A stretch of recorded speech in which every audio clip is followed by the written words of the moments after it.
Glad you could join us today on Earthfile. Welcome to the program. I'm Ayola Kasim. The world's climate is changing and is projected to continue to do so for the foreseeable future. The impact of climate change will be particularly felt in agriculture, as rising temperatures, changing rainfall patterns, and increased pests and diseases pose new and bigger risks to the global food system. Simply put, climate change will make food security and poverty reduction even more challenging. Many people around the world are feeling this impact. Today, we open Earthfile with a story of a woman who is working hard to reduce the impact of drought on her farming business in Zimbabwe. Do stay with us.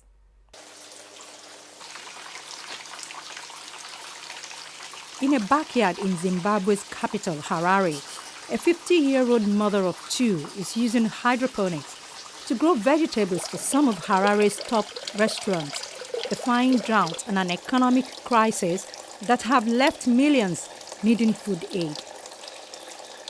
Benenjam Karate, whose day job is accountancy, always had a passion for farming, but no land on which to plant. Just over 2 years ago, she did a web search on how to grow vegetables on the deck of her Harare house, importing a small hydroponics system from Cape Town for $900 that enables plants to grow soluble nutrients from water. She now works in a 46-square-meter greenhouse where water flows in a maze of pipes decked with plants. Hydroponics farming saves water. And I really enjoy it because I don't have to worry about the water. I don't have water here, so I have to buy water. But because it's hydroponics, I'm saving water by 90%. The other reason why I opted for hydroponics farming is the growth rate of hydroponics. It's faster, and then I can harvest even much faster than the soil-based farming. Her immediate desire was for fresh vegetables for the family as the country's economic fortunes deteriorated and grocery store prices spiraled. But she quickly realized her pastime could be a profitable venture. She now makes $1,100 a month in a country where some government workers get just $76. In hydroponics farming, water is conserved because it is reused multiple times. Hydroponically grown plants also require no pesticides because there are no soil-borne diseases. If I was farming in a conventional way of soil, I wasn't going to produce as much as I'm producing. Because when we are farming in soil, you need more water, and then the production rate will be less than what is happening in hydroponics farming. When you are doing hydroponics farming, your crop grows faster by a third, which means about 33%. And you tend to harvest it in a shorter period than when you are doing conventional farming, when you are farming in the soil. So hydroponics farming helps so much, especially when there is no water or where there is no rain, because it saves water, less time of production, and you can produce as much as you want, even on a space which is limited, like in this farm. Much of southern Africa is in its worst drought in more than a century, with crops failing and some 45 million people in need of food aid. The region's temperatures are rising at twice the global average, says the International Panel on Climate Change, spurring the need for innovative ideas to get food on tables. Harare also faces chronic water shortages due to aging pipes and a shortage of dollars to import treatment chemicals. Meanwhile, on the edges of Luveve Township in Zimbabwe's second biggest city, Bulawayo, Abraham Kavalanjila and his two sons scoop water from an open well surrounded by parched maize fields and fill buckets after a week of dry taps. Many Luveve residents also draw water from the same well. We have no option. Yeah, this water is dangerous. As you can see, just check. Someone did his rubbish here. There's nothing that we can do, you see. Yeah. But we still have to, because we need some water to use at home. A drought last year has significantly reduced dam levels in Bulawayo, a city of 700,000 residents in southwestern Zimbabwe. forcing authorities to impose 96-hour water cuts every week. In Luveve, water cuts are going beyond the scheduled times, frustrating residents who now have to fetch dirty water from wells. At home, Abraham's wife, Rumbidzai, would boil the water from the well before using. This is the water that we use, but we have to boil it first so that we can drink it. Once we have boiled it, we put it in the fridge so that it gets cold. We boil the water so that we can purify it from germs, and we are able to use it for drinking and cooking. A borehole with clean water at a nearby church was not pumping due to electricity cuts the last 18 hours daily. Zimbabwe, which is grappling with an economic crisis, is one of the southern African nations experiencing the worst droughts in years, as climate change wreaks havoc in countries already struggling to cope with extreme natural disasters. It's been a while. I think it's since last year. Because they ended up introducing 96 hours water shedding. Now we have got a problem. No water to drink, no water to bath. You see, we have a problem. I only managed to pass through my friend, and she only gave me this. And this will take me for maybe only 2 to 3 days. This is for drinking, this is for bathing. At the same time, there's no toilet water. How embarrassing it is in Zimbabwe. Bulawayo City has decommissioned 2 of the water supply dams after water fell below pumping levels. The remaining 4 dams have an average capacity of 35% and falling. It is frustrating because if the water is not there, you have to buy. I don't know how much 5 liters of water costs now, because I think it's another expense on my side. It's quite costly. The government has been asked to declare Bulawayo a water shortage area to help unlock funding for some of the city's water projects. Authorities say Bulawayo's long-term solution lies in the construction of a new dam 100 kilometers away to draw water from the Zambezi River. But the project, first mooted in 1912 by white colonists, is only a third complete since it was started in 2004. Actually, we're projecting that in the next 3 to 4 weeks, we might lose the third dam, which is Lower Ngama.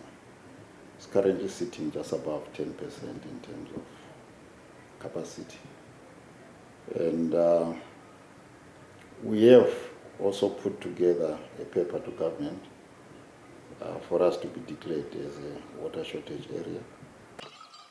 Millions of Zimbabweans continue to face hunger in a country where food shortages are being exacerbated by runaway inflation and climate-induced drought.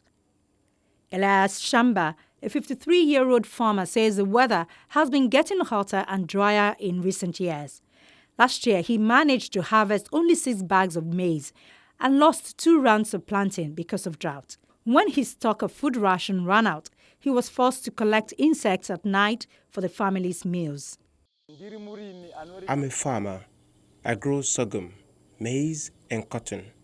When food runs out, we're now forced to survive mainly on the food that we receive from World Food Programme. Years of drought have slashed food production in Zimbabwe, once the breadbasket of southern Africa. The country is experiencing its worst economic crisis in a decade, marked by soaring inflation and shortages of food, fuel, medicines, and electricity. 2019's maize harvest was down 50% on 2018, with overall cereal output less than half the national requirement. In August 2019, the World Food Programme was forced to launch an emergency lean season assistance program to meet rising needs, months earlier than anticipated. Bread now costs 20 times what it cost 6 months ago, while the price of maize has nearly tripled over the same period.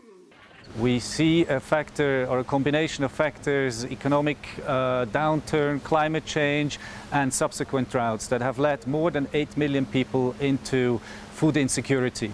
As in WFP, we're looking at ramping up our response over the next couple of weeks to reach almost double of what we have planned. The United Nations agency has warned that communities will face an increasingly desperate situation unless adequate funding for a major relief operation materializes fast.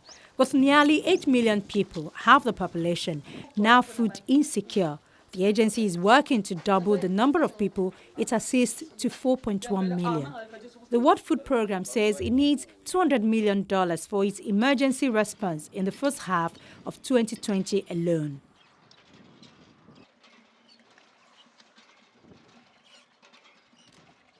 The World Food Programme aims to purchase supplies from Tanzania in the form of maize grain, as well as from Mexico, and pulses from Kenya and potentially the Black Sea area. Back in Harare, it takes 6 weeks for Venetia to harvest vegetables such as lettuce compared to 10 weeks if the crop is grown in the soil. She initially grew 140 plants per cycle. Now she produces 2,600, including lettuce, cucumbers, spinach and herbs in 2 greenhouses fed by a makeshift system using gutter pipes from the roof. Straight from her hydro farm. Leslie Lang, a restaurant owner, buys Venetia's produce twice a week.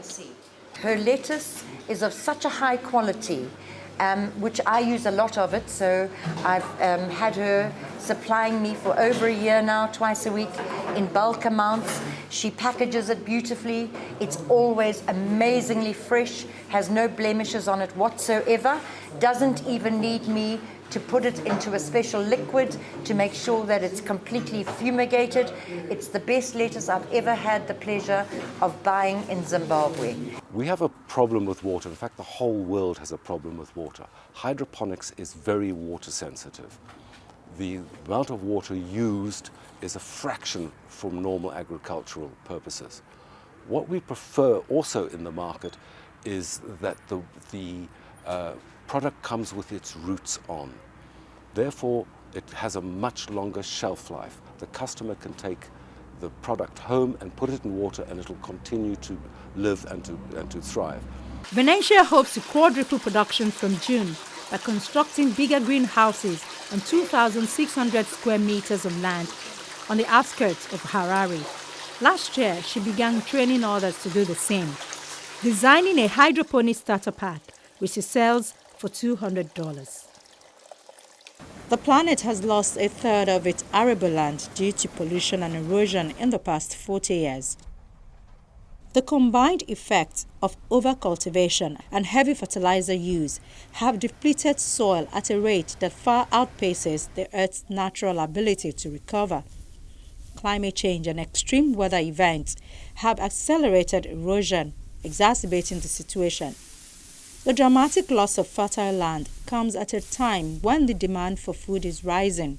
By 2050, food production will need to increase by 50% to feed the world's projected population of 9 billion. Water shortages pose further threats to food security.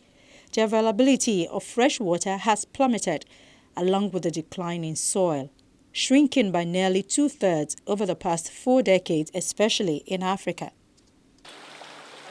Hydroponics has become far more popular in recent years as technology has become even more precise, allowing large amounts of greens and fresh produce to be produced in urban environments with both minimal space and far smaller amounts of water than on a traditional farm. For example, in a traditional farm, it can take as many as 34 gallons to produce a head of lettuce, but this farm take a lot less. I think every minister should be thinking about what can nutritious food do for the things I really care about. So in agriculture, a focus on nutritious food can help raise productivity that has stalled in staple foods.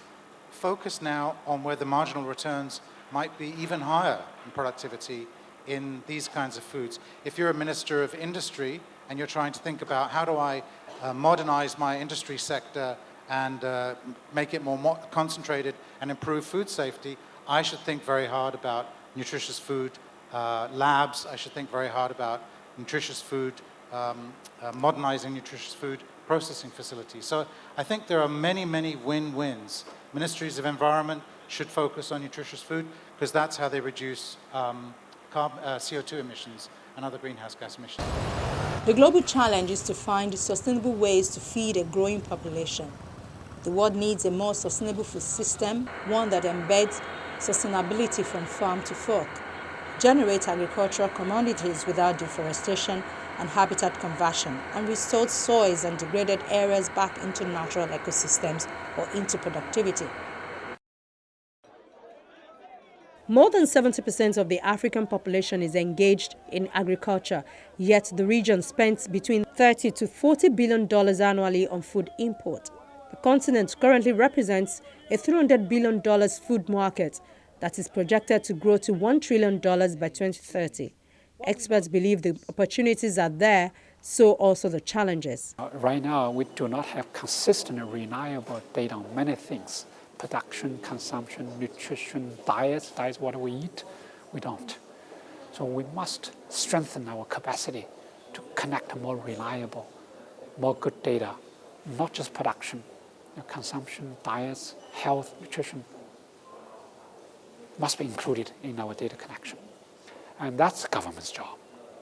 Government has to work with international agencies like the World Bank, FAO, the Food and Agriculture Organization, AFDB, African Development Bank, to connect good data, more frequent data. With the data, we can really track, monitor the progress. We can really tell who are the poor, who are the vulnerable, and we can design certain policy to target our resources to make sure that poor and hungry people will benefit from our investment, from our policy. So that's investment issue. The second is capacity in analyzing the data, whether the government, whether the universities, or even NGO think tanks must have the capacity to analyze the data connected, to propose good recommendations for decision makers to make the right decision. So the capacity is also very important in analyzing the data and so on. Then finally, we must use the data to ensure accountability. If we have good data, if we have good metrics, we must communicate all these metrics to normal citizens so they know what we have been doing to track the progress and to give the government a pressure to make big changes to benefit poor people. Sub-Saharan Africa's population is the fastest growing of any region in the world and on track to reach 1.4 billion by 2030. To stay on course for food and nutritional security, agriculture experts say represents a solution if the African governments can do better going forward.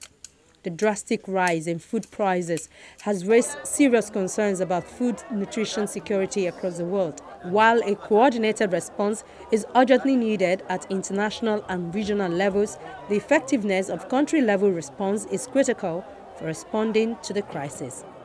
Current policy supports the production of stable foods, maize, wheat, cassava, and so on. But in the meantime, fruits, vegetables, maybe dairy products are not supported by the government. Whether it's production, the varieties, value chain development, they are not. So let's fix the policy.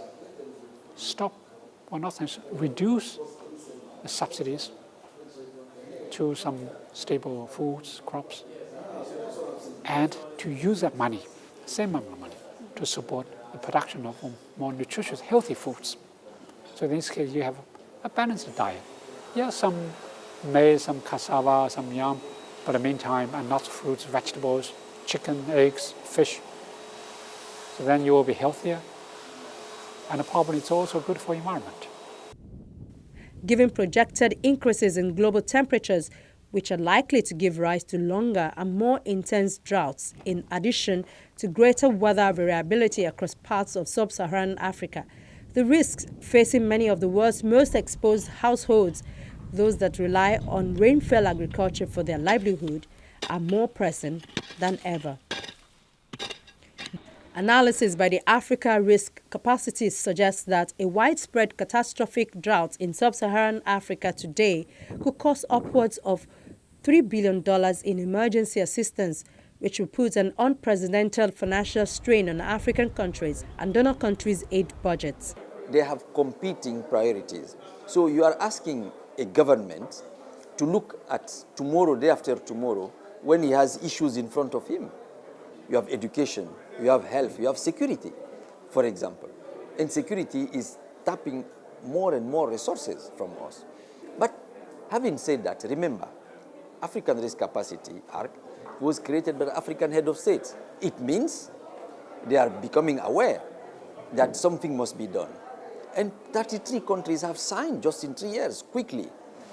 So we are not pushing because we have to build the institution and then provide services. So it's difficult to be strong on the ground and then be able to provide the services. So we are going slowly. So the institution is there. Now they are seeing the proof of concept. And the proof of concept is encouraging people to come more and more. We have a lot of requests. ARC is becoming known. As currently structured, the system for responding to natural disasters is not as timely or equitable as it should or could be, with much of the cost borne by farmers. International assistance through the appeals system is secured on a largely ad hoc basis after disaster strikes, and governments are forced to reallocate funds in national budget from essential development activities to crisis response. Only then can relief be mobilized toward the people who need it most, and it is often too late. Lives are lost, assets are depleted, and development gains reversed, forcing more people into chronic hunger, malnutrition, and destitution across the continent.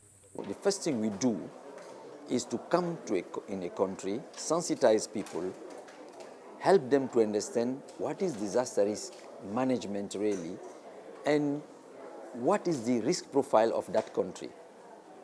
Meaning, how the country is prone to drought, to flood, to cyclones. Some have all, some have one, some have two. And at that point, since you know what may happen to the country, you can then decide what kind of response you want to have. That's called preparedness. You prepare yourself, you have a plan. But you know what may happen, you have a plan, then you want to know how do you finance that plan. And that's where the Agric program comes in. You say, let me take insurance, for example, and then if something happens, it will trigger, and then the insurance will give me the money to cover my people. Now, in our cycle, and this is important in responding to your question, we have set up the obligation for those who want to get access to our insurance to have a contingency plan that is pre-approved by the Board of African Risk Capacity. What does it mean? It means you cannot just go and say, hey, here I am, I want to have an insurance. No. You have to say, this is my risk, this is the part of that risk or the totality of the risk I want to cover, and I want to take an insurance that will help me to do that. Now, that plan should be approved first because it is robust, it is solid, then we allow you to have an insurance. So why? Because in such a situation, because you have a plan, it is robust, it is approved, it's a peer review kind of approval, then when the disaster occurs, when the money comes, you know where the money is going. It's not going somewhere else. It's going exactly for that purpose because you had planned earlier and you have allocated the resources to all the activities you wanted to do with.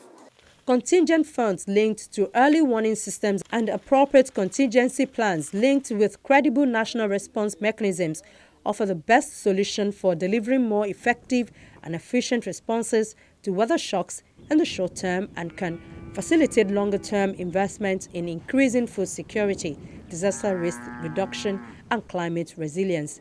By shifting away from the old paradigm of treating the effect after a crisis occurs, Africa can move towards effectively managing its risks. The challenges facing agriculture in Africa are many, but progress in the sector is possible when backed with political will, the right policies, and technology transfer to improve productivity and reduce post-harvest losses.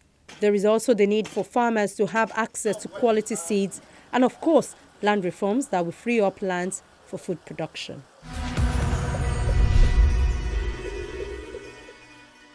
That's our program for the week. Thank you for watching. Our inbox, edfile@channelstv.com, is available for your comments and your questions. You can also view this episode or other episodes of the program by visiting our YouTube channel, youtube.com/channelsweb. do click the playlist menu and then click Earth File. From me, Ayola Kasim, and the Earth File crew here in Lagos, it's bye for now.